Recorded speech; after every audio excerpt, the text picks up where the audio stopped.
This is What's It Like Out There by Edwin Hamilton. 1.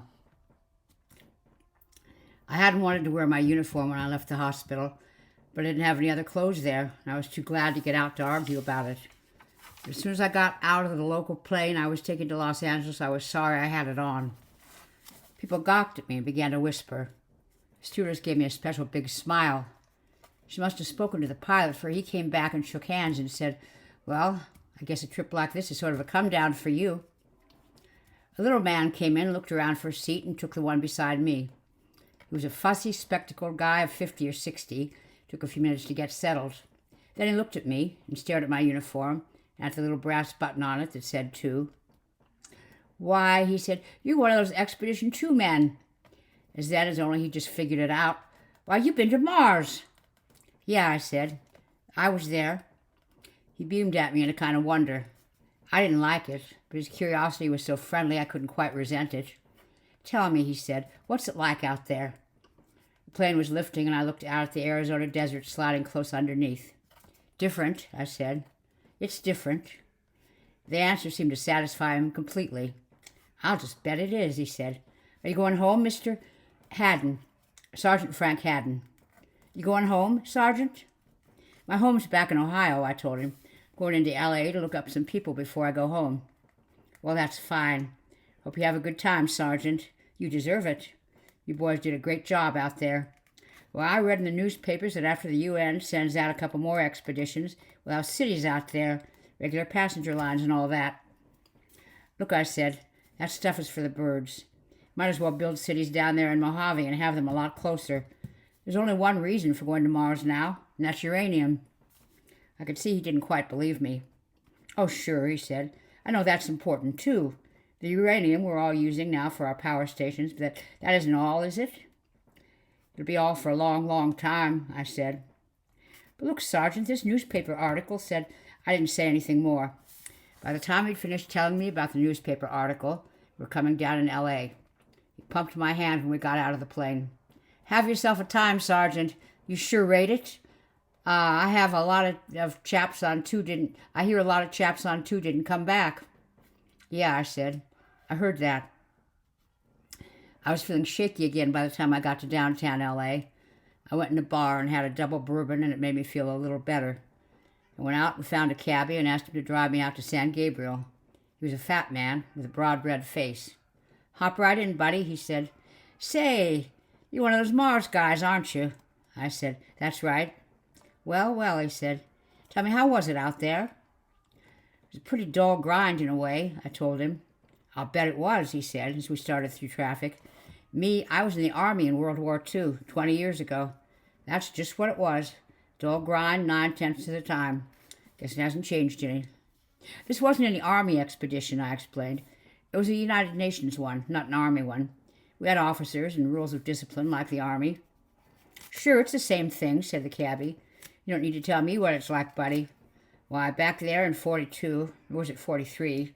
Anyway, back there I remember that I leaned back and watched Huntington Boulevard slide past. The sun poured in on me and seemed very hot.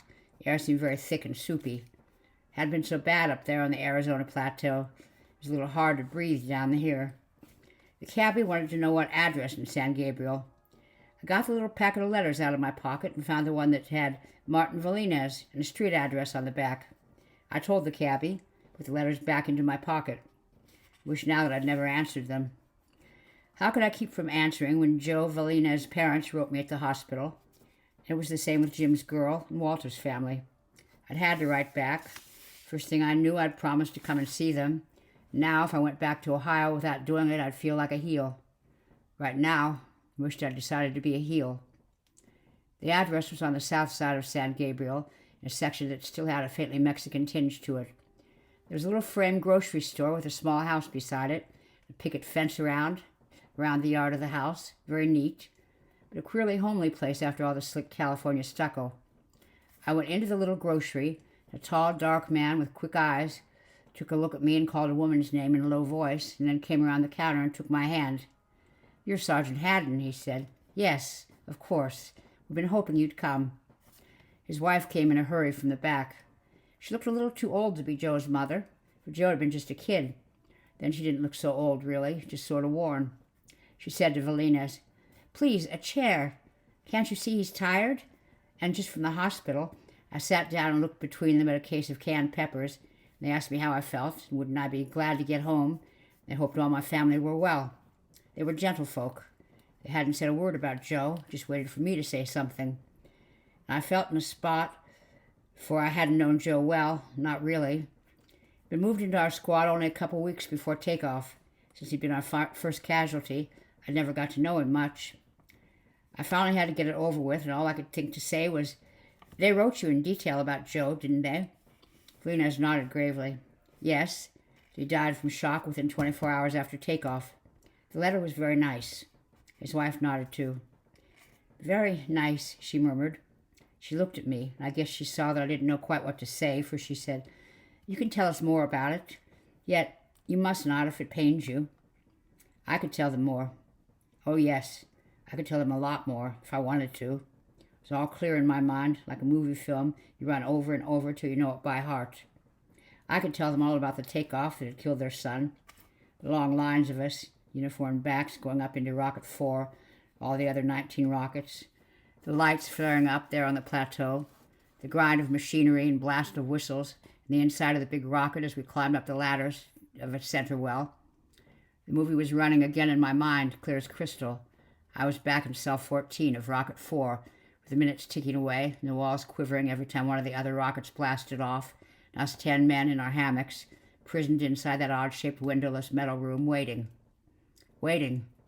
That big giant hand came and smacked us down deep into our recoil springs, crushing the breath out of us so that you fought to breathe. The blood roared in your head.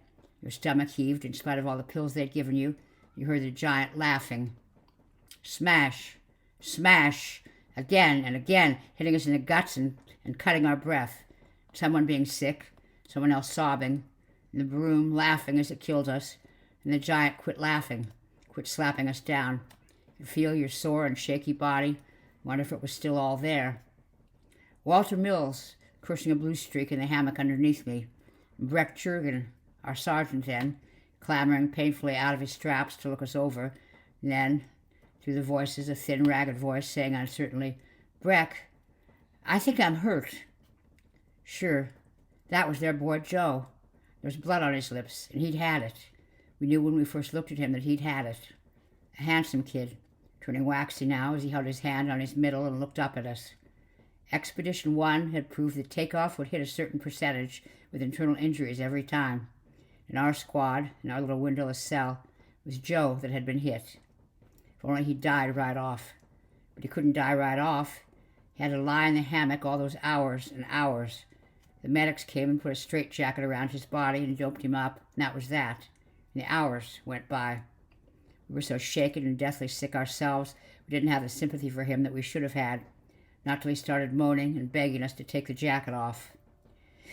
Finally, Walter Mills wanted to do it, and Breck wouldn't allow it. They were arguing. We were listening when the moaning stopped. There was no need to do anything about Joe Valin anymore. Nothing but to call the medics, who came into our little iron prison and took him away. Sure, I could tell the Valines all about how their Joe died, couldn't I? "Please," whispered Mrs. Valines.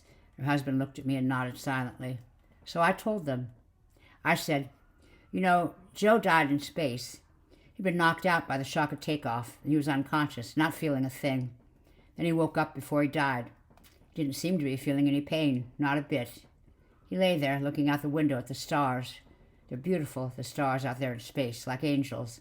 He looked, and he whispered something, lay back, and was gone." Mrs. Valines began to cry softly. To die out there, looking at stars like angels. I got up to go, and she didn't look up. I went out the door of the little grocery store, and Valines came with me. He shook my hand. "Thank you, Sergeant Haddon. Thank you very much." "Sure," I said. I got into the cab. I took out my letters and tore that one into bits. Wished to God I'd never got it. Wished I didn't have any of the other letters I still had. 2. I took the early plane for Omaha. Before we got there, I fell asleep in my seat, and I began to dream, and that wasn't good. The voice said, "We're coming down." And we were coming down. Rocket 4 was coming down. There we were in our squad cell, all of us strapped into our hammocks, waiting and scared, wishing there was a window so we could see out, hoping our rocket wouldn't be the one to crack up, hoping none of the rockets cracked up. But if one does, don't let it be ours. We're coming down with the blast starting to boom again underneath us, hitting hard, not steady like a takeoff. Blast, blast, blast, and then again blast, blast. Breck's voice, calling to us from across the cell. I couldn't hear for the roaring that was in my ears between blasts. No, it was not in my ears. That roaring came from the wall beside me. We had hit atmosphere. We were coming in. The blasts in lightning succession without stopping. Crash, crash, crash. Mountains fell on me. This was it. Don't let it be ours. Please, God, don't let it be ours. And the bump and the blackness, and finally somebody yelling hoarsely in my ears, and Breck Jurgen, his face deathly white, leaning over me. Unstrap and get out, Frank. All men out of hammocks. All men out. We landed, and we hadn't cracked up. We were half dead, and they wanted us to turn out right this minute, and we couldn't. Breck yelling to us, breathing masks on! Masks on! We got to go! We got to get out! My God, we've just landed. We're torn to bits. We got to. Some of the other rockets cracked up in landing. Got to save whoever's still living in them. Masks on! Hurry! We couldn't, but we did. They hadn't given us all those months of discipline for nothing. Jim Clymer was already on his feet. Walter was trying to unstrap underneath me. Whistles were blowing like mad somewhere, and voices shouted hoarsely. My knees wobbled under me as I hit the floor. Young Lassen, beside me, tried to say something and then crumpled up. Jim bent over him. Breck was at the door, yelling, Let him go! Come on! The whistle was screeching at us all the way down the ladders of the well, and the mask clip hurting my nose. Down at the bottom, a disheveled officer yelling at us to get out and join Squad 5, the gangway reeling under us. Cold. Freezing cold. A warm sunshine from the shrunken little sun up there in the brassy sky. A rolling plain of ochreous red sand stretching around us, sand that slid away under our feet. So our squad followed Captain Wall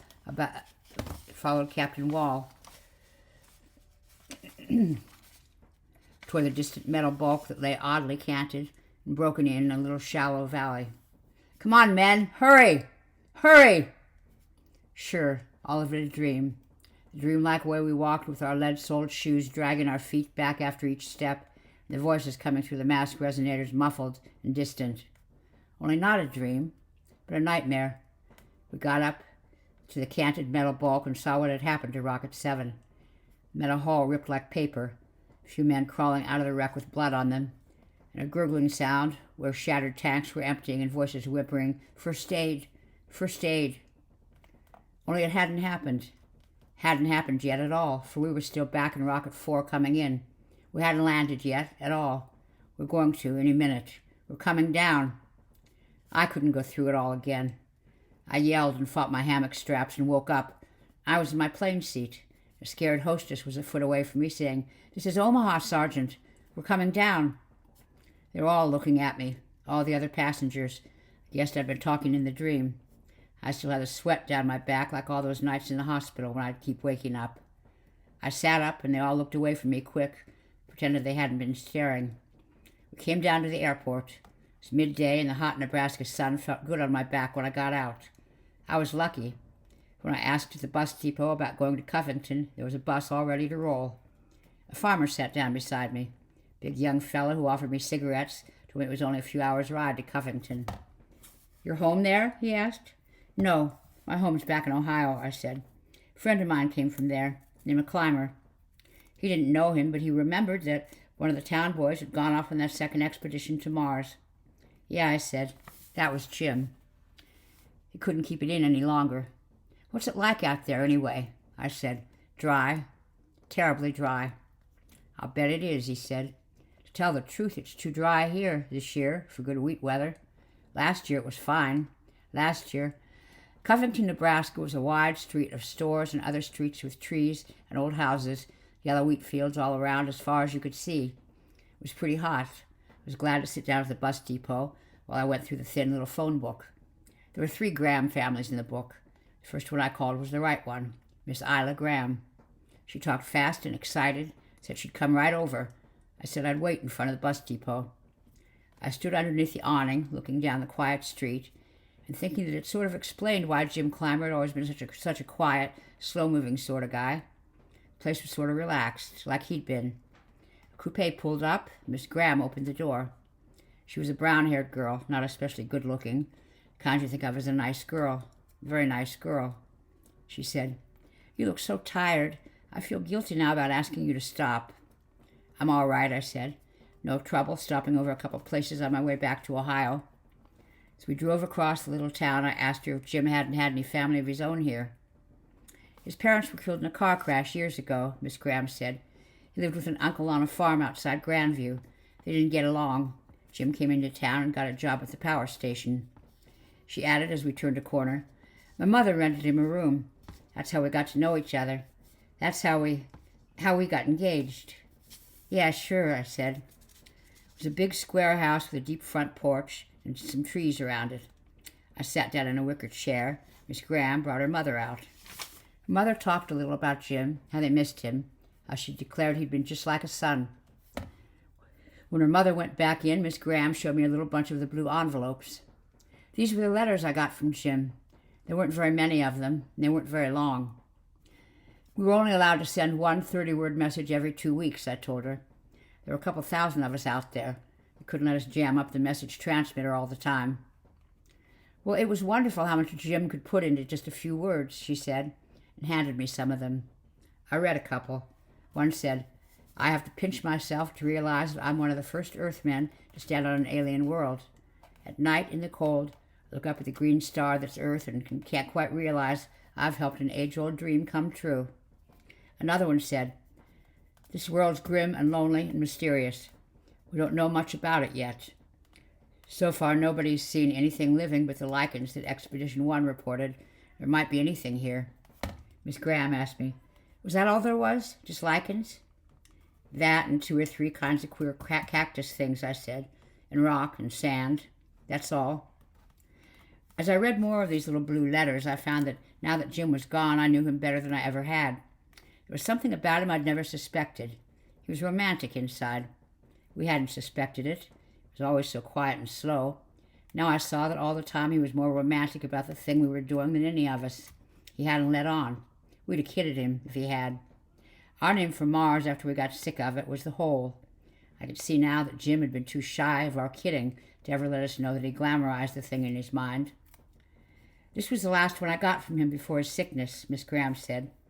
That one said, "I'm starting north tomorrow with one of the mapping expeditions. We'll travel over country no human has ever seen before." I nodded.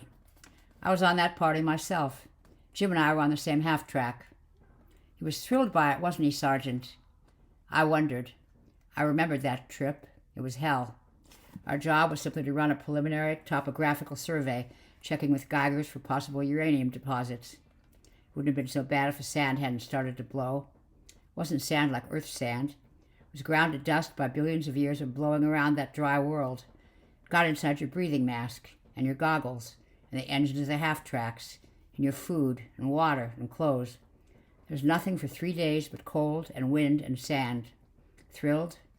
I'd have laughed at that before. Now I didn't know. Maybe Jim had been at that. He had lots of patience, a lot more than I ever had. Maybe he glamorized that hellish trip into wonderful adventure on a foreign world. Sure, he was thrilled, I said. We all were. Anybody would be. Miss Graham took the letters back and then said, "You had Martian sickness too, didn't you?" I said, "Yes, I had, just a touch. That was why I'd had to spend a stretch in reconditioning hospital when I got back." She waited for me to go on, and I knew I had to. "They don't know yet if it's some sort of virus, or just the effect of Martian conditions on Earthmen's bodies. It hit 40% of us. It wasn't really so bad. Fever and dopiness mostly." "When Jim got it, was he well cared for?" she asked. Her lips were quivering a little. "Sure, he was well cared for. He got the best care there was," I lied. "The best care there was." That was a laugh. First cases got decent care, maybe. I never figured out so many coming down. There wasn't any room in our little hospital. They just had to stay in their bunks in the aluminum quonsets when it hit them. All our doctors but one were down, and 2 of them died. We'd been on Mars 6 months when it hit us. The loneliness had already got us down. All but 4 of our rockets had gone back to Earth. We're alone on a dead world. Our little town of Quonset huddled together under that hateful brassy sky. Beyond the sand and rocks that went on forever. You go up to the North Pole and camp there and find out how lonely that is. It was worse out there, a lot worse. The first excitement was gone long ago. We were tired and homesick in a way nobody was ever homesick before. We wanted to see green grass and real sunshine, and women's faces, and hear running water. And we wouldn't until Expedition 3 came to relieve us. No wonder guys blew their tops out there. And then came Martian sickness on top of it. We did everything for him that we could, I said. Sure we had. I could still remember Walter and me tramping through the cold night to the hospital to try to get a medic, while Breck stayed with him, and how he couldn't get one. I remember how Walter looked up at the blazing sky as we tramped back, shaking his fist at the big green star of Earth. People up there are going to dances tonight, watching shows, sitting around in warm rooms laughing. Why should good men have to die out here to get them uranium for cheap power? Can it, I told him tiredly. Jim's not going to die.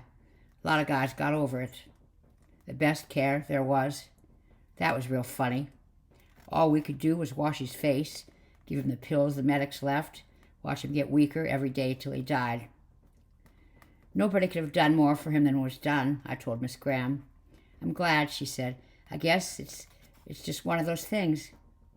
When I got up to go, she asked me if I didn't want to see Jim's room. They kept it for him just the same, she said. I didn't want to. But how are you going to say so?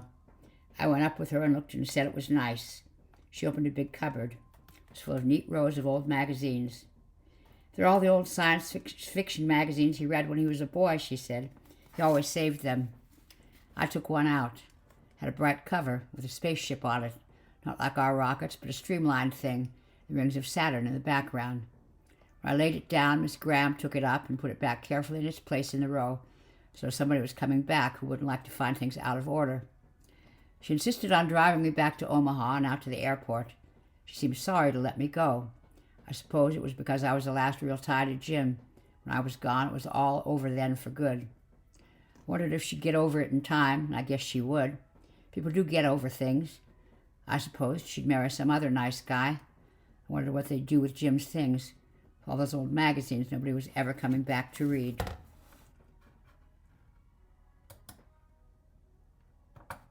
3. I would never have stopped at Chicago at all if I could have got out of it. For the last person I wanted to talk to anybody about was Walter Mills. It would be too easy for me to make a slip and let out stuff nobody was supposed to know. Walter's father had called me at the hospital a couple times. Last time he called, he said he was having Breck's parents come down from Wisconsin so they could see me too. So what could I do then but say yes, I'd stop. But I didn't like it at all. I knew I'd have to be careful. Mr. Wills was waiting at the airport and shook hands with me and said what a big favor I was doing them all, how he appreciated my stopping when I must be anxious to get back to my own home and parents. It's all right, I said.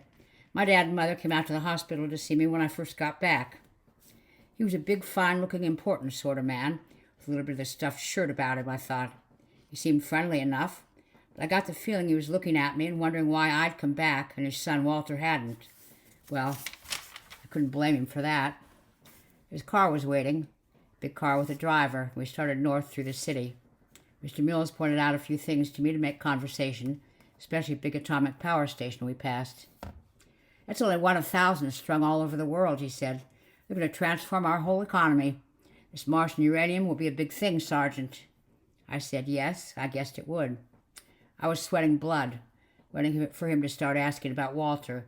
I didn't know yet just what I could tell him. I could get myself in Dutch plenty if I opened my big mouth too wide. That one thing that had happened to Expedition 2 was supposed to be strictly secret. We'd all been briefed on why we had to keep our mouths shut. But he let it go for the time being and just talked other stuff. I gathered that his wife wasn't too well, that Walter had been their only child. I also gathered that he was a very big shot in business and dough-heavy. I didn't like him. Walter I'd liked plenty. His old man seemed a pretty pompous person with his heavy business talk. He wanted to know how soon I thought Martian uranium would come through in quantity. I said I didn't think it'd be very soon. Expedition 1 only located the deposits, I said, and 2 just did mapping and setting up a preliminary base. Of course, the thing keeps expanding, and I hear 4 will have 100 rockets. Mars is a tough setup. Mr. Mills said decisively that I was wrong. The world was power-hungry. We pushed a lot faster than I expected. He suddenly quit talking business and looked at me and asked, "Who was Walter's best friend out there?" He asked it sort of apologetically. He was a stuffed shirt, but all my dislike of him went away then. "Breck Jurgen," I told him. "Breck was our sergeant. He sort of held our squad together, and he and Walter cottoned to each other from the first." Mr. Mills nodded, but didn't say anything more about it. He pointed out the window at the distant lake, said we were almost to his home. It wasn't a home. It was a big mansion. We went in, and he introduced me to Mrs. Mills. She was a limp, pale-looking woman who said she was glad to meet one of Walter's friends. Somehow I got the feeling, even though he was a stuffed shirt, he felt it about Walter a lot more than she did. He took me up to a bedroom and said that Breck's parents would arrive before dinner. I could get a little rest before then. I was looking around the room. It was the plushiest one I'd ever been in. Seeing this house and the way these people lived, I began to understand why Walter had blown his top more than the rest of us. He'd been a good guy, Walter, but high-tempered. I could see now he'd been a little spoiled. Discipline at training base had been tougher on him than on most of us, and this was why. I sat and dreaded this dinner that was coming up, looked out the window at a swimming pool and tennis court, wondered if anybody ever used them now that Walter was gone. It seemed a queer thing for a fellow with a setup like this to go out to Mars and get himself killed. I took the satin cover off the bed so my shoes wouldn't dirty it, lay down and closed my eyes, wondered what I was going to tell them. The trouble was, I didn't know what story the officials had given them. The commanding officer regrets to inform you your son was shot down like a dog. They never got any telegram like that. Just what line had been handed them. Wished I'd had a chance to check on that. Damn it. Why didn't all these people leave me alone? They started it all going through my mind again. The psychos had told me I ought to forget it for a while, but how could I? Might be better just to tell them the truth. After all, Walter wasn't the only one who'd blown his top out there. That grim last couple of months, plenty of guys had gone around sounding off. Expedition 3 isn't coming. We're stuck. They don't care enough about us to send us help. That was a line of talk. You heard it plenty in those days. Couldn't blame the guys for it either. A fourth of us down with Martian sickness, little grave markers clouding up the valley beyond the ridge, rations getting thin, medicine running low, everything running low, all of us watching the sky for rockets that never came. There'd been a little hitch back on Earth, Colonel Nichols explained. He was our CO now that General Ryan had died. There was a little delay, but the rockets would be on their way soon. We'd get relief. We'd just have to hold on. Holding on. That's what we were doing. Nights we'd sit in the Quonset, listen to Lassen coughing in his bunk. Seemed like wind giants, cold giants, were bawling and laughing around our little huddle of shelters. "Damn it, if they're not coming, why don't we go home?" Walter said. "We've still got the 4 rockets. They could take us all back." Breck's serious face got graver. "Look, Walter, there's too much of that stuff being talked around. Lay off." "Can you blame the men for talking it? We're not storybook heroes.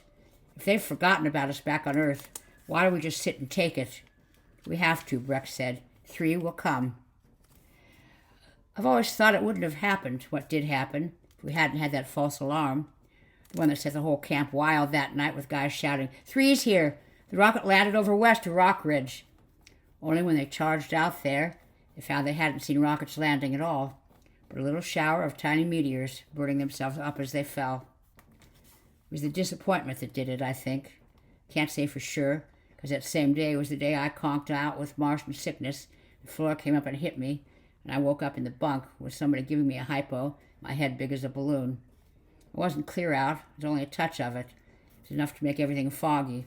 Didn't know about the mutiny that was boiling up until I woke up once with Breck leaning over me, saw he wore a gun, and an MP brassard now. When I asked him how come, he said there'd been so much wild talk about grabbing the 4 rockets and going home, the MP force had been doubled. Nichols had issued stern warnings. "Walter?" I said, and Breck nodded. "He's a leader. He'll get hit with a court-martial when this is over. Blasted idiot." I don't get it. He's got plenty of guts, you know that," I said. "Yeah, but he can't take discipline. Never did take it very well. Now that the squeeze is on, he's blowing up. Well, see you later, Frank." I saw him later, but not the way I expected. For that was the day we heard the faint echo of shots, and the alarm siren screaming, men running, half-tracks starting up in a hurry. When I managed to get out of my bunk and out of the hut, they were all going toward the big rockets. The corporal yelled to me from a jeep, "That's blowing it. Damn fools swiped guns and tried to take over the rockets and make the crews fly 'em home." I could still remember the sickening sliding and bouncing of the jeep as it took us out there, the milling little crowd under the looming rockets, milling around and hiding something on the ground, Major Weiler yelling himself hoarse, giving orders. When I got to see what was on the ground, it was 7 or 8 men, and most of them dead. Walter had been shot right through the heart. They told me later it was because he'd been the leader out in front. He got it first to the mutineers. One MP was dead. One was sitting with red all over the middle of his uniform. That one was Breck. They're bringing a stretcher for him now. The corporal said, "Hey, that's Jurgen, your squad leader." I said, "Yes, that's him." Funny how you can't talk when something hits you. I just say words like, "Yes, that's him." Breck died that night without ever regaining consciousness. There I was, still half sick myself, with Lassen dying in his bunk. 5 of us were all that was left of Squad 14, and that was that. How could headquarters let a thing like that get known? A fine advertisement it would be for recruiting more Mars expeditions if they told how guys on 2 cracked up, did a crazy thing like that. I didn't blame them for telling us to keep it top secret. Anyway, it wasn't something we'd want to talk about. But sure left me in a fine spot now, a sweet spot. I was going down to talk to Breck's parents and Walter's parents. They'd want to know how their sons died. I could tell them, "Your sons probably killed each other out there." Sure, I could tell them that, couldn't I? What was I going to tell them? I knew headquarters had reported these casualties as accidental deaths. What kind of accident? Well, it got late, and I had to go down, and when I did, Breck's parents were there. Mr. Jurgen was a carpenter, tall, bony man with level blue eyes like Breck's. He didn't say much, but his wife was a little woman who talked enough for both of them. She told me I looked just like I did in the pictures of us Breck sent home from training base. She said she had 3 daughters, too. 2 of them married. One of the married ones lived in Milwaukee, one out on the coast. She said that she'd named Breck after a character in a book by Robert Louis Stevenson. I said I'd read that book in high school. "It's a nice name," I said. She looked at me with bright eyes and said, "Yes, it was a nice name." That was a fine dinner. I got everything they thought I might like, and all the best, and a maid served it. I couldn't taste a thing I ate. And afterward, in the big living room, they all just sort of sat and waited. I knew it was up to me. I asked them if they'd had any details about the accident, and Mr. Mills said no, just accidental death was all they'd been told. Well, that made it easier. I sat there, with all 4 of them watching my face, and dreamed it up. I said, "It was one of those 1-in-a-million things. You see, more little meteorites hit the ground on Mars than here, because the air is so much thinner. It doesn't burn them up so fast. And one hit the edge of the fuel dump. A bunch of little tanks started to blow. I was down with sickness, so I didn't see it, but I heard all about it. You could hear everybody breathing, so quiet as I went on with my yarn. A couple guys were knocked out by the concussion. Would have been burned up if a few fellows hadn't got in there fast with fomite extinguishers. They kept it away from the big tanks, but another little tank let go. Breck and Walter were 2 of the fellows who'd gone in, and they were killed instantly. When I got it told, it sounded corny to me, and I was afraid they'd never believe it. Nobody said anything. Mr. Mills let out a sigh and said, "So that was it. Well, if it had to be, it was mercifully quick, wasn't it?" I said, "Yes, it was quick." "Now, I can't see why they couldn't let us know. It doesn't seem fair." I had an answer for that. "It's hush-hush, because they don't want people to know about the meteor danger. That's why." Mrs. Mills got up and said she wasn't feeling so well, would I excuse her and she'd see me in the morning. The rest of us didn't seem to have much to say to each other. Nobody objected when I went up to my bedroom a little later. I was getting ready to turn in when there was a knock on the door. It was Breck's father. He came in and looked at me steadily. "It was just a story, wasn't it?" he said. I said, "Yes, it was just a story." His eyes bored into me and he said, "I guess you got your reasons. Just tell me one thing. Whatever it was, did Breck behave right?" "He behaved like a man all the way," I said. "He was the best man of us, first to last." He looked at me, and I guess something made him believe me. He shook hands and said, "All right, son, we'll let it go." I'd had enough. I wasn't going to face them again in the morning. I wrote a note, thanking them all, making excuses, and then went down and slipped quietly out of the house. It was late. but a truck coming along picked me up. The driver said he was going near the airport. He asked me what it was like on Mars, and I told him it was lonesome. I slept in a chair at the airport, and I felt better. For the next day I'd be home, and it would be over. That's what I thought. 4. It was getting toward evening when we reached the village, for my father and mother hadn't known I was coming on an earlier plane. I had to wait for them up at the Cleveland airport. When we drove into Market Street, I saw there was a big painted banner stretching across. Harmonville welcomes home its spaceman. Spaceman, that was me. Newspapers had started calling us that, I guess, because it was a short word good for headlines. Everybody called us that now. We sat cooped up in a prison cell that flew, and that was all. Now we were spacemen. There were bright uniforms clustered under the banner, and I saw that it was the high school band. I didn't say anything. My father saw my face. Now, Frank, I know you're tired. These people are your friends, and they want to show you a real welcome. That was fun. Only it was all gone again, the relaxed feeling I'd been beginning to get as we drove down from Cleveland. This was my home country. It's old Ohio country with its neat little white villages and fat rolling farms. It looked good in June. It looked very good. I'd been feeling better all the time. And now I didn't feel so good, for I saw that I was going to have to talk some more about Mars. Dad stopped the car under the banner, and the high school band started to play. Mr. Robinson, who was the Chevrolet dealer and also the mayor of Harmonville, got into the car with us. He shook hands with me and said, "Welcome home, Frank. What was it like on Mars?" I said, "It was cold, Mr. Robinson. Awful cold." "You should have been here last February," he said. 18 below, nearly a record. He leaned out and gave a signal. Dad started driving again, with the band marching along in front of us and playing. We didn't have far to go. Just down Market Street under the big old maples, past the churches and the old white houses to the square white Grange Hall. There was a little crowd in front of it. It made a sound like a cheer. Not a real loud one. You know how people can be self-conscious about really cheering. When we drove up, I got out and shook hands with people. I didn't really see, and then Mr. Robinson took my elbow and took me on inside. The seats were all filled and people standing up. Over a little stage at the far end, they'd fixed up a big floral decoration. There's a globe all of red roses with a sign above it that said Mars. Beside it, a globe of all white roses that said Earth, and a little rocket ship made out of flowers was hung between them. "The garden club fixed it up," said Mr. Robinson. "Nearly everybody in Harmonville contributed flowers." "Sure is pretty," I said. Mr. Robinson took me by the arm up onto the little stage, and everyone clapped. They were all people I knew, people from the farms near ours, my high school teachers and all that. I sat down in a chair. Mr. Robinson made a little speech about how Harmonville boys had always gone out when anything big was doing. They'd gone to the War of 1812, the Civil War, the 2 World Wars, how now one of them had gone to Mars. He said, "Folks have always wondered what it's like out there on Mars. Here's one of our old Harmonville boys come back to tell us all about it." And he motioned me to get up, and I did, and they clapped some more. I stood wondering what I could tell them. All of a sudden, as I stood there wondering, got the answer to something that had always puzzled us out there. We'd never been able to understand why the fellows who'd come back from Expedition 1 hadn't tipped us off how tough it was going to be. Now I knew why. They hadn't, because it would have sounded as if they were whining about all they'd been through. And now I couldn't, for the same reason.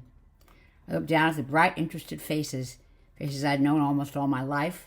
I knew that what I could tell them was no good anyway. For they all read those newspaper stories about the exotic red planet and heroic spacemen. If anyone tried to give them a different picture now, it would just upset them. I said, "It was a long way out there. Flying space is a wonderful thing. Flying right off the Earth into the stars. There's nothing quite like it." Flying space, I called it. Sounded good and thrilling. How could they know that flying space meant lying strapped in that blind stokehold, listening to Joe Valin as dying, and praying that it wouldn't be our rocket that cracked up. And it's a wonderful thrill to come out of a rocket, to step on a brand new world, to look up at a different looking sun, to look around at a whole new horizon. Yes, it was wonderful, especially for the guys in Rockets 7 and 9 who got squashed like flies and lay around there on the sand moaning first aid. Sure, it was a big thrill for them, for us who had to try to help them. There were hardships out there. We all knew that a big job had to be done. That's a nice word, too, hardships. It's not coarse and ugly, little fellows coughing their hearts out from too much dust. It's not like having your best friend die of Martian sickness right in the room you sleep in. It's a nice, cheerful word, hardships. And the only way we could get the job done way out there, so far from Earth, was by teamwork. Well, that was true enough in its way. What was the use of spoiling it by telling them how Walter and Breck had died? The job's going on, and Expedition 3 is building a bigger base out there right now, and 4 will start soon. It'll mean plenty of uranium, plenty of cheap atomic power for all Earth. That's what I said, and I stopped there. But I wanted to go and add, and it wasn't worth it. It wasn't worth all those guys, all the hell we went through, just to get cheap atomic power so you people can run more electric washers and television sets and toasters. But how are you going to stand up and say things like that to people who know, people who like you? And who was I to decide? Maybe I was wrong anyway. Maybe lots of things I'd had and never thought about had been squeezed out of other good guys back in the past. I wouldn't know. Anyway, that was all I could tell them. I sat down, and there was a big lot of applause. I realized then that I'd done right. I told them just what they wanted to hear. Everyone was all happy about it. Then things broke up, and people came up to me. I shook a lot more hands. Finally, when I got outside, it was dark. Soft, summery dark, the way I hadn't seen it for a long time. My father said we ought to be getting on home so I could rest. I told him, "You folks drive on ahead and I'll walk. I'll take the shortcut. Sort of like to walk through town." Our farm was only a couple miles out of the village. The shortcut across Heller's farm I'd always taken when I was a kid was only a mile. Dad didn't think maybe I ought to walk so far, but I guess he saw I wanted to, so they went on ahead. I walked on down Market Street, around the little square, and the maples and the elms were dark over my head. The flowers on the lawn smelled the way they used to, but it wasn't the same either. I thought it would be, but it wasn't. When I cut off past the Oddfellows' Hall, beyond it I met Hobe Evans, the garage hand at the Ford place.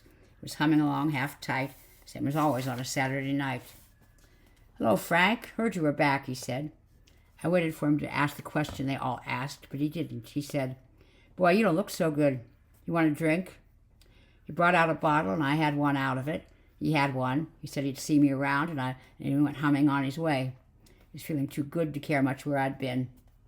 I went on in the dark across Heller's pasture and along the creek under the big old willows. I stopped there like I'd always stopped when I was a kid, to hear the frog noises. And there they were, and all the June noises, the night noises, and the night smells. I did something I hadn't done for a long time. I looked up at the starry sky, and there it was, the same little red dot I'd peered at when I was a kid, read the old stories. The same red dot that Breck and Jim and Walter and I had stared at on nights at training base, wondering if we'd ever really get there. Well, they'd got there. We're never going to leave it now. There'd be others to stay with them, more and more of them as time went by. But it was the ones I knew that made the difference, as I looked up at the red dot. I wish I could explain to them somehow why I hadn't told the truth, not the whole truth. I tried, sort of, to explain. I didn't want to lie, I said, but I had to. At least it seemed like I had to. I quit it. It was crazy, talking to guys who were dead and 40 million miles away. They were dead, and it was over, and that was that. I quit looking up at the red dot in the sky and started on home again. But I felt as though something was over for me, too. It was being young. I didn't feel old, but I didn't feel young either. I didn't think I ever would. Not ever again.